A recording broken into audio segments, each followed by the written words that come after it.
नमस्कार, मैं नेहा सिंह। हमने पिछले वीडियो में बात करी थी पार्ट 1 संसाधन एवं विकास। आज हम उसके दूसरे टॉपिक के बारे में बात करते हैं, संसाधनों का विकास। मतलब जो रिसोर्सेस थे जिनको हमने टेक्निक के थ्रू ये तो पता कर लिया कि वो कहाँ पर हैं, कैसे उनको यूज़ करना है, लेकिन अब हम उनके विकास के बारे में बात करेंगे। संसाधन जिस प्रकार मनुष्य के जीवन के लिए यापन के लिए अति आवश्यक है, उसी प्रकार जीवन की गुणवत्ता को बनाए रखने के लिए भी महत्वपूर्ण है। ये कुछ समस्याएं हैं जो संसाधनों को ज़्यादा उपयोग करने के लिए, अंधाधुंध उपयोग करने की वजह से निम्न समस्याएं भी पैदा हो सकती हैं। पहला, कुछ व्यक्तियों के लालचवश संसाधनों का ह्रास।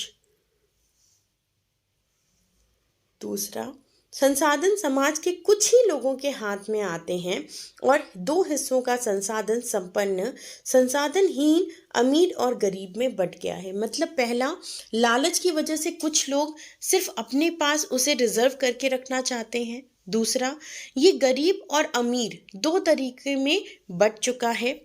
तीसरा, संसाधनों के अंधाधुंध शोषण से वैश्विक पारिस्थितिकी संकट पैदा हो गया है, जिससे भूमंडलीय तापमान, ओजोन परत और पर्यावरण प्रदूषण, भूमि निम्नीकरण आदि भी है, जिनको हम कह सकते हैं कि पूरे वर्ल्ड में global warming, environment pollution, soil erosion, ozone परत का विक्षय होना, ये सारी चीज़ें भी हमारे बहुत ज़्यादा संसाधनों को यूज़ करने की वजह से हो रही हैं।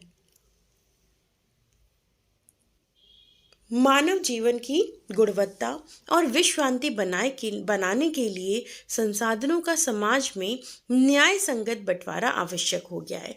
अर्थात ये अब ज़रूरी हो गया है कि हर किसी के पास संसाधन थोड़ी थोड़ी मात्रा में ज़रूर ही अवेलेबल होने चाहिए। कुछ व्यक्तियों के हाथों में या कुछ देशों के हाथों में अगर ये रहेगा तो ये पृथ्वी के लिए एक खतरे का विषय बन सकता है। हर जीवन के अस्तित्व को बनाए रखने के लिए उपयोगी योजना बनाना चाहिए, जिससे ये अस्तित्व सही जय में, सही सतत अर्थ में सतत पोषणीय विकास का एक हिस्सा बन सकता है। मतलब अगर हम किसी एक इंसान या एक देश के हाथ में सारे रिसोर्सेज का दारोमदार दे देंगे तो कहीं ना कहीं ये हमारे लिए नुकसानदायक है। लेकिन अगर सभी देशों या सभी व्यक्तियों को इसका थोड़ा थोड़ा हिस्सा मिलेगा तो ज़रूर ही सब पूरे पृथ्वी के जो देश हैं वो आगे विकसित होंगे, वो आगे बढ़ेंगे, विकास की तरफ आगे बढ़ेंगे। बात करते हैं सतत पोषणीय विकास, सस्टेनेबल डेवलपमेंट। सतत पोषणीय आर्थिक विकास का अर्थ है विकास पर्यावरण को बिना नुकसान पहुंचाए और वर्तमान विकास की प्रक्रिया को भविष्य की पीढ़ियों की आवश्यकता की अवहेलना ना करें। ये बहुत ही इम्पॉर्टेंट पैराग्राफ है, सतत पोषणीय विकास। ये एग्ज़ाम के लिए के पर्पस से भी बहुत इम्पॉर्टेंट है इसकी डेफिनेशन। सस्टेनेबल डेवलपमेंट मतलब हम अपने संसाधनों को उतनी ही लिमिट में यूज़ करें। हमें पता है कि हमारे पास ये जो संसाधन है इनको हम जो है दिन भर बहुत ज़्यादा भी यूज़ कर सकते हैं, लेकिन अगर हम उन्हें बहुत ज़्यादा यूज़ करेंगे तो उनका जो लाइफ स्पैन है वो कम हो जाएगा। इसके लिए हमें चाहिए कि हम अपनी अगली पीढ़ी, आने वाली पीढ़ी के लिए भी वो संसाधन को थोड़ा रिजर्व करके रखें। इसलिए उनकी मात्रा को हमें बचाकर यूज़ करना चाहिए और इसी तकनीकी या इसी पॉलिसी को हम कह सकते हैं सतत पोषणीय विकास। रियो डी जेनेरो पृथ्वी सम्मेलन, ये भी बहुत इम्पॉर्टेंट है। रियो डी जेनेरो पहली बार 1992 में, रियो डी जेनेरो एक जगह का नाम है जो कि ब्राज़ील में है। उस शहर में पहली बार इस बात पर ध्यान दिया गया कि हम लोग अपने देशों के विकास के लिए बहुत ज़्यादा संसाधनों का यूज़ कर रहे हैं, लेकिन ऐसा ना हो कि एक समय ऐसा आए कि हमारे पास ये सारे संसाधन ख़त्म हो जाएं और हमारे आने वाली पीढ़ी उस संसाधन के बारे में जानती ही ना हो। इसलिए 1992 जून में 100 से भी ज़्यादा अधिक देशों ने ब्राज़ील देश के शहर रियो डी जेनेरो में पहला इंटरनेशनल अर्थ समिट, जिसको हम हिंदी में कह सकते हैं प्रथम अंतर्राष्ट्रीय पृथ्वी सम्मेलन किया। इस सम्मेलन का एक ही उद्देश्य था कि जो विश्व स्तर पर उभरते हुए पर्यावरण संरक्षण, सामाजिक आर्थिक विकास की समस्याओं का हल ढूंढना है। इन सम्मेलन में एकत्रित नेताओं ने भूमंडलीय जलवायु परिवर्तन और जैविक विविधता, मतलब भूमंडलीय जलवायु परिवर्तन का मतलब है कि जो भी चेंजेस हो रहे हैं, ग्लोबल वार्मिंग हो रही है, सॉइल इरोजन, पॉल्यूशन, जो कुछ भी हो रहा है, और जैविक विविधता, मतलब जो हमारे जो स्पीशीज़ हैं जो मर रही हैं, या नए नए तरीके के जो वायरस या इंसेक्ट्स पैदा हो रहे हैं, उनके बारे में एक घोषणा पत्र निकालना था। रियो सम्मेलन में भूमंडलीय वन सिद्धांतों, मतलब फॉरेस्ट प्रिंसिपल्स पर सहमति जताई गई और ये कोशिश की गई कि 21वीं शताब्दी में सतत पोषणीय विकास के लिए एजेंडा 21 को स्वीकृति प्रदान की जाएगी। मतलब क्योंकि ये 2021 या कह सकते हैं कि 21वीं शताब्दी के लिए ये एजेंडा बनाया गया था, इसीलिए इस एजेंडे का नाम क्या रख दिया गया, एजेंडा 21। इस एजेंडे में था क्या क्या, ये एक तरीके का घोषणा पत्र था जिसे 1992 में ब्राज़ील के शहर रियो डी जेनेरो में संयुक्त राष्ट्र पर्यावरण विकास सम्मेलन, ये भी याद कर लीजिएगा, UNCED के राष्ट्राध्यक्षों ने स्वीकार किया कि अब हम इसमें भूमंडलीय सतत पोषणीय विकास, मतलब वर्ल्ड में जहाँ कहीं भी ग्लोबल तरीके से हम सस्टेनेबल डेवलपमेंट करने की कोशिश करेंगे। इसका उद्देश्य है समान हित, हर देश के पास उन्नति करने या विकास करने के सेम संसाधन उपलब्ध होने चाहिए।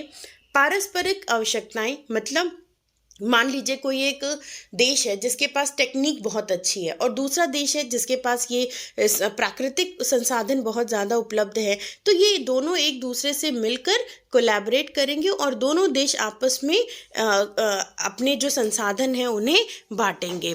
सम्मिलित जिम्मेदारियां, मतलब किसी एक देश की ये ड्यूटी नहीं रहेगी, कार्य नहीं रहेगा कि वो सतत पोषणीय विकास का जिम्मा ले, बल्कि हम ये जितने भी देशों ने लगभग 100 देशों ने उस टाइम वहाँ पर समिट में उपस्थित थे, उन सब ने निश्चय किया कि हम सब मिलकर ही इसे पाने की कोशिश करेंगे। पर्यावरण क्षति, गरीबी और रोगों से निपटना, ये इम्पॉर्टेंट है कि जो रियो डी जेनेरियो की समिट थी वो क्यों की गई थी या उसमें किन प्रॉब्लम से उभरने की बात की गई, तो उसमें क्षति, गरीबी और रोगों से निपटने के लिए प्रण लिया गया। एजेंडा 21 का मुख्य उद्देश्य यह है कि प्रत्येक स्थानीय निकाय अपना स्थानीय एजेंडा तैयार करे और इन्होंने सभी देशों को फ्री कर दिया कि आप अपना एजेंडा खुद बनाओ और हमें बता दो कि आपने क्या सोचा है कि अगले 50 सालों में, 30 सालों में, 15 सालों में आप अपने देशों में क्या चीज़ें चाहते हैं।